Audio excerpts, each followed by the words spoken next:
All right, welcome back, everybody. So this is definitely not a video that I want to do very bad. But as I'm sure everybody knows, there was another tragic school shooting in Minneapolis this week. And normally I'm not like a guy who sees demons behind, every corner and under every rock. I think people are more than evil enough to, commit horrible deeds like this. But in this case, man, it's kind of hard not to see it. Just take a look at this picture that he drew here. I mean, he's literally looking in the mirror and he sees a demon staring back at him. And then if you translate, the writing up here, it's, when will this end? Help me. I don't want to. It's hard to come to any other conclusion than this kid had some evil demonic force like twisting him and just basically ruining his life. And then he goes and commits this horrible evil deed because he's like desperately sick and probably tortured by some evil demonic force. So I don't really want to do this. Obviously that's awful that 2 children will be killed, but when we look at the martyrdom of the saints and the persecution and the oppression of Christians around the world, I felt like this was something just needed to be talked about. There's obviously an anti-Christian motive behind this, but we're going to look at the shooter. We're going to see a little bit about him. Some things are going to be really obvious. And then we're going to look at the insane reaction from Democrats and just ridiculously anti-Christian, way that they have gone about this and being opposed to prayer of all the like nonsense things that you could do. And then I was going to work on basically doing a persecution video of Christians around the world already anyway. I'd already started it, so we're just going to tack that onto the back of this and just look at other persecutions of Christians around the world. But first here, let's take a look at the shooter. All right, so first of all, we have our trans shooter here, Robin Westman, perpetrator of this heinously evil act, one to be known as Robin Westman, confessed he was tired of being trans. I wish I'd never brainwashed myself. There you have it. I mean, I don't know why people can't see that the trans ideology is foundationally evil. It is evil to lie to people and tell them that they can change their gender. It is evil to affirm them in that lie and make them more deluded. It is more evil to butcher their bodies, cut off their perfectly functioning sex organs, especially when they're children and their parents are doing it. And it is evil to pump them full of chemicals that alter their brain chemistry. And now we have a long list of trans shooters perpetrating crimes primarily against Christians. And this is the next one. This is the most recent example of that. And we're going to see it here. We're going to watch his video where he is clearly being, influenced by some demonic force. So viewer discretion is advised. All right, let's watch this very disturbing video that he posted right before he committed his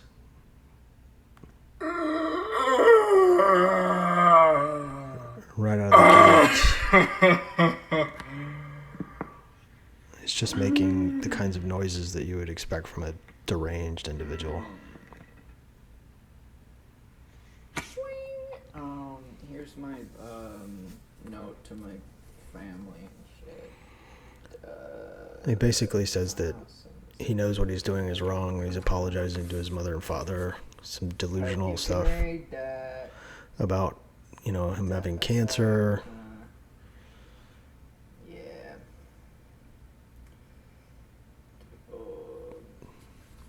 That he's going to commit suicide. Baka, my brata. Baka. Belum.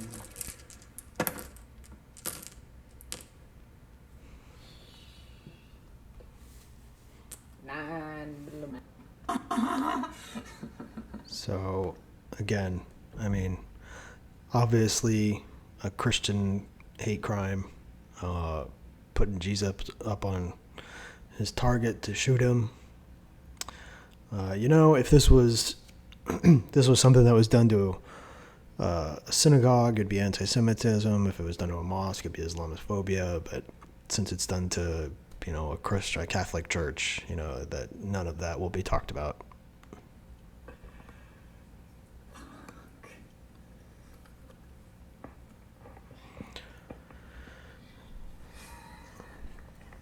I am struck at the amount of gear that he has. Like, he is an obviously mentally unwell person. Like, and they have really strict gun laws in Minnesota. So I just want to know how he got these. Like, did his parents buy this stuff for him?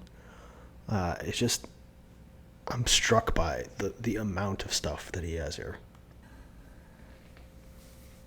And he keeps singing "Tomorrow, Tomorrow," which is just disgusting, thinking about what he's going to do.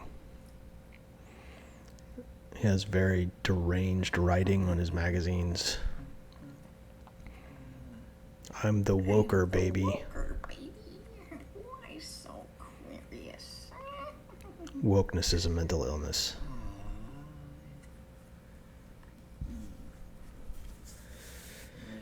Where's your God?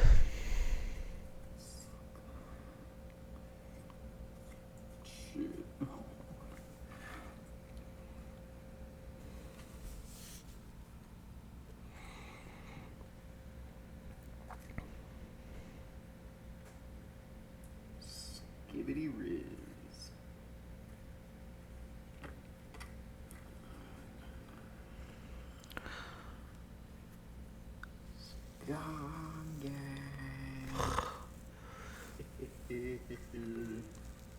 He's got a ton of political messaging written on this stuff too. I mean, you get the point though.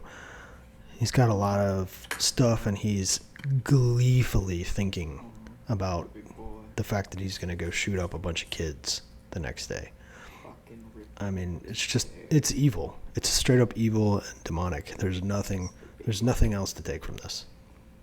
All right, the point of this is not to like beat up on transgender people or whatever. This is really more a video about the sort of violent persecutions and hatred of Christianity.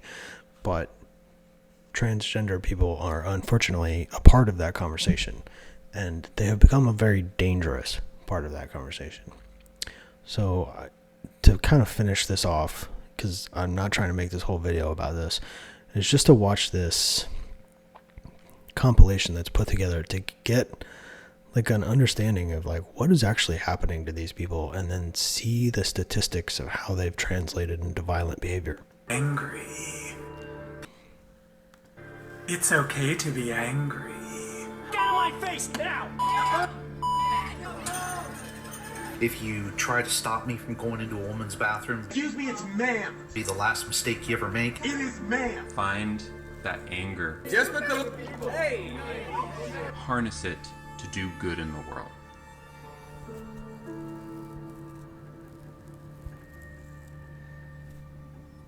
This anger, Done, man. We can just make a batch and say that some of us well. anger is probably my primary source of motivation. You want to call me through again? The thing is, you don't have to leave. You don't know. Lose everything. For everything that I do. Cut that out now, or you'll go home in an ambulance. You up. It was a call to action or a call to arms. Sorry, man.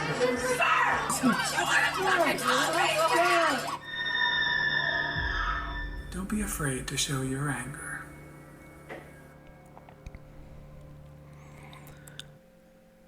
What do we expect in a society when we have the media and politicians going out and like affirming that a mental illness is valid and just, and lying to people and mutilating their bodies and poisoning their minds.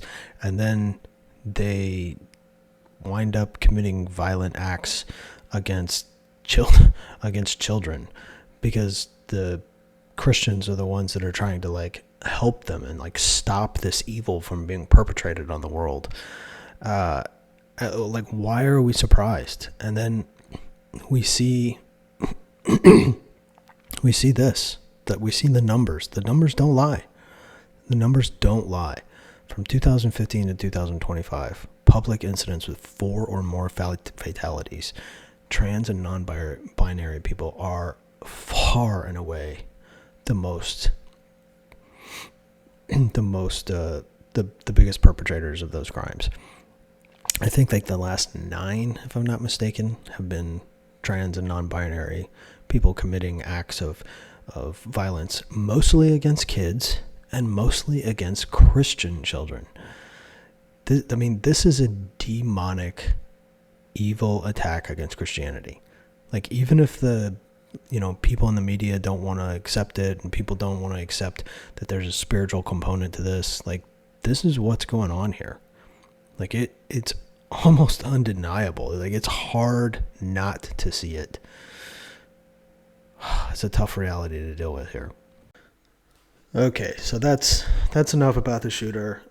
Obviously, hated God, crime against Christianity, a mentally ill person, possibly demonically influenced.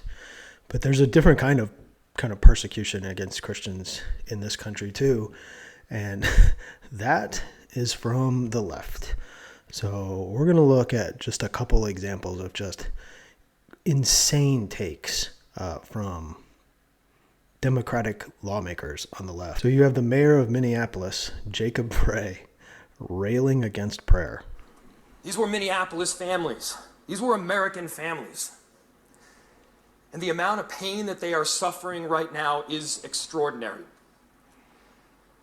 And don't just say this is about thoughts and prayers right now. These kids were literally praying.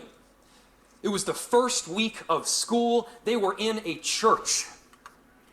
Don't say this is about thoughts and prayers. They were literally praying. Prayer is not enough. Man, just crazy. And then you've got this example, Jen Psaki. Prayer is not freaking enough. Prayer does not end school shootings. Prayer does not make parents feel safe sending the kids to school. Prayer does not bring these kids back. Enough with the thoughts and prayers. All right, one more example. And then you've got this example here of Ann Klobuchar, Minnesota lawmaker. When you think about it, as the mayor said, thoughts and prayers just aren't enough here right now because these kids were actually praying. I mean, it's insane. Like, the Democrats are they're a different kind of like persecution against Christians. They're anti-God because they think the government should be God. They really do.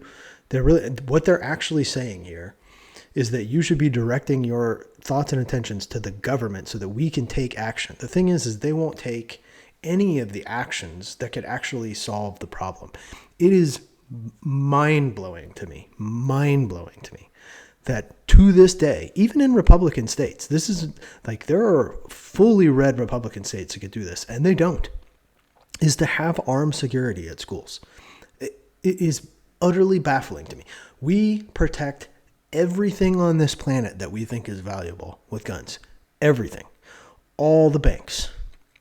We have armed security in like malls, for goodness sakes. In malls. All of our politicians are surrounded by armed security. We protect the borders of our country with guns. And yet, the thing that should be the absolute most important thing to us in the world, our children, the next generation, upon which society depends, we refuse to value enough to put tax dollars towards defending them in our school systems. No. Instead, what we want to do is strip people's rights away, law-abiding rights away, and take all the guns away, which is crazy because whenever something bad happens, what's the first thing you do? You call the good guy with the guns. Like it's another form of mental illness that Democrats, they hate God. They don't want to pray to him. I mean, praying, that's useless because they don't believe in God. And they want to strip away rights and make the government God instead. Absolutely crazy. Absolutely crazy. But I want to look at a couple of like really good reactions to these. So here's one really great reaction. Franklin Graham, to the Democratic mayor of Minneapolis and other socialists who have criticized calling for prayer in the aftermath of the tragic school shooting. Your words do not change or diminish the power and importance of prayer. Because someone calls for prayer doesn't mean that bad things aren't going to happen or that the emergency is going to disappear. We all know that. But prayer is our opportunity to communicate directly with the God of heaven and to take our petitions to him. So I could keep going, but you get the point. That's great. But J.D. Vance actually says it even better. So J.D. Vance says, "It is shocking to me that so many left-wing politicians attack the idea of prayer in response to a tragedy. Literally no one thinks prayer is a substitute for action. We pray because our hearts are broken and we believe that God is listening." Liberals, Democrats, they don't understand. They don't even understand prayer because they don't believe in God. They really don't. And that's the truth of the matter. So, I mean, this is what the Democrats kind of remind me of is 2 Timothy 3, verses 1 through 5. "But mark this, there will be terrible times in the last days. People will be lovers of themselves, lovers of money, boastful, proud, abusive, disobedient to their parents, ungrateful, unholy, without love, unforgiving, slanderous, without self-control, brutal, not lovers of the good, treacherous, rash, conceited, lovers of pleasure rather than lovers of God, having a form of godliness, but denying its power. Have nothing to do with such people." Yes, so Democrats deny the power of prayer. So they have this sort of like form of godliness where they present themselves as the empathetic party, the party who like cares about people, and they have this like faux morality that is all about show and has nothing to do with substance and does not believe the word of God. It doesn't believe it. And like even the current Pope Leo tells Catholic politicians, you can't be Catholic and pro-abortion. And it's every day. I say this as a guy who used to vote, Democrat and liberal sometimes. I was a libertarian swing voter for a long time. Every day it becomes more and more impossible for me to see how you can be a Christian and vote Democratic. Like, I don't know how you can do it. You're okay with the slaughter of millions of unborn children? You're okay with the idea that, the false reality that men can become women and vice versa? You're okay with all these these moral relativities that there are many ways to get to God, not just the one way of Jesus Christ. I'm sorry, but you cannot, there comes a point where you cannot continue to call yourself a Christian and believe and vote for the same evil things that Democrats vote for. And even the Pope kind of recognizes that here. But, getting back on to the appropriate responses here, we'll look at this video of J.D. Vance as he says it so well. And two, Will, if you are a politician or you're a media commentator and two beautiful babies just got murdered while praying and your politics force you to condemn prayer in response to it, you ought to get new politics because something very wrong has gone on inside your soul. Will, if you are a politician or you're a media commentator. Yeah, I agree. Something's gone wrong in your soul if you are denying the power of prayer, if that's what you're doing. You're denying the power of prayer. You've lost it. I actually think Batya here gives an even better example. So let's listen to her. I think it's really important for people to understand why people on the right got so upset by the Democrats' response. What happened was a person who seems to be a trans person murdered praying Catholics. And the Democrats' response was to rush to attack prayer and then defend the trans community. Yep. So there was a reversal of the victim and the perpetrator, which, by the way, they was do exactly all the time. what the shooter had written on his guns. He wrote, "Where is your God?" And that was what a lot of people on the right heard when Democrat after Democrat after Democrat came out and said, prayers are not enough. Those children were literally praying. They associated the victims of this horrific act with their political enemies and ran to the defense of who they thought the killer was and the community they believed he came from. So much so that they wouldn't even identify him as trans because they didn't want to besmirch what they view as a protected category. God, this is exactly what I've been saying. She just said it a million times better than me. She just said it a million times better than me. But that's exactly what I've been saying the whole time. All right. Well, I was going to talk about other Christian persecutions around the world. I think I see now that that's probably best for another video. So I'm just going to conclude here. You know, obviously, it's a great tragedy with a school shooting, 2 kids being killed. It's another tragedy with, you know, a man's mind and soul being destroyed by evil ideologies and possibly demonic forces.